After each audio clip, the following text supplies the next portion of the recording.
l'autre aspect, je crois qu'aujourd'hui, nous réclamons une certaine équité entre acteurs politiques. Il n'est plus acceptable que dans notre pays, avec l'évolution des choses, que quelqu'un qui veuille qu'il y ait des différences ou des inéquités entre les différents acteurs politiques qui veulent concourir au suffrage des Sénégalais. Et nous avons pensé donc rétablir cet équilibre et éviter la dictature des partis politiques sur les citoyens. Puisque aujourd'hui, tous les citoyens peuvent concourir au suffrage des Sénégalais à tout type d'élection.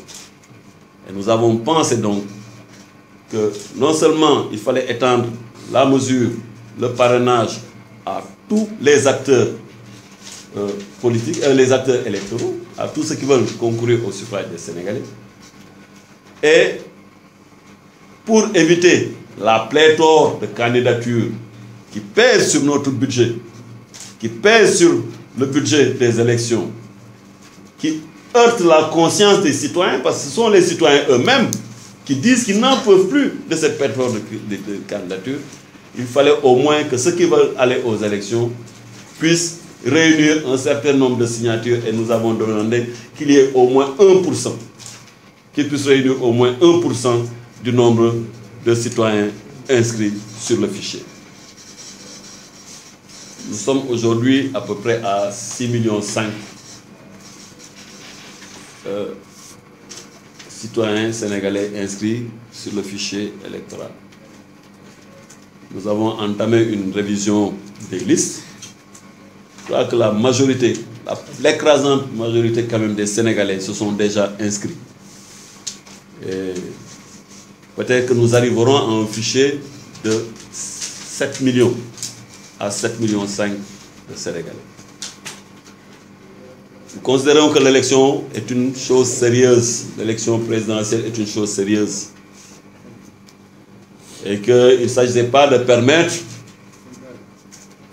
aux gens de venir simplement avoir une tribune pour s'exprimer, ou en tout cas avoir un moyen de faire un appel de fonds. Parce qu'aujourd'hui, avec le contexte mondial que vous connaissez, et la difficulté de contrôler l'origine des fonds politiques, mais il y a des gens qui sont candidats simplement pour capter des fonds et des ressources. Mais il faut respecter les Sénégalais. Quand on n'a pas les moyens de réunir au moins 65 000 à 75 000 signatures dans le pays, on n'a pas le droit de prétendre pouvoir être président de la République dans ce pays. Il faut qu'on soit sérieux. Et ça va permettre quand même aux citoyens d'avoir une meilleure lisibilité de ce qui se fait.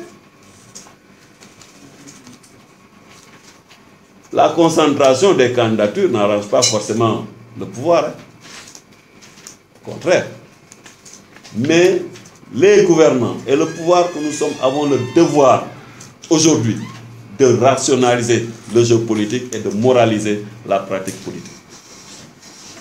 Et nous avons pensé donc que ce n'est pas trop demandé à quelqu'un qui prétend pouvoir être président de la République de réunir 1%, d'avoir le parrainage ou la caution de 1% des Sénégalais inscrits sur le fichier. Dans d'autres pays, on demande la caution d'élus et autres.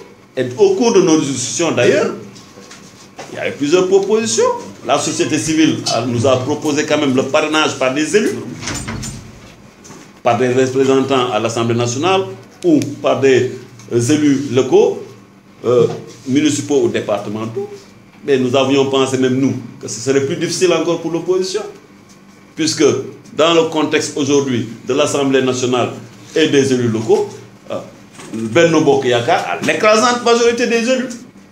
Si nous avions accédé à la proposition de la société civile sur demande de l'opposition et de non-alignés, c'est eux-mêmes qui ont demandé à ce que la société civile nous fasse une proposition alternative, mais ils ne pourraient même pas prétendre à des candidatures, parce que quels sont les partis là-bas qui ont plus d'un député?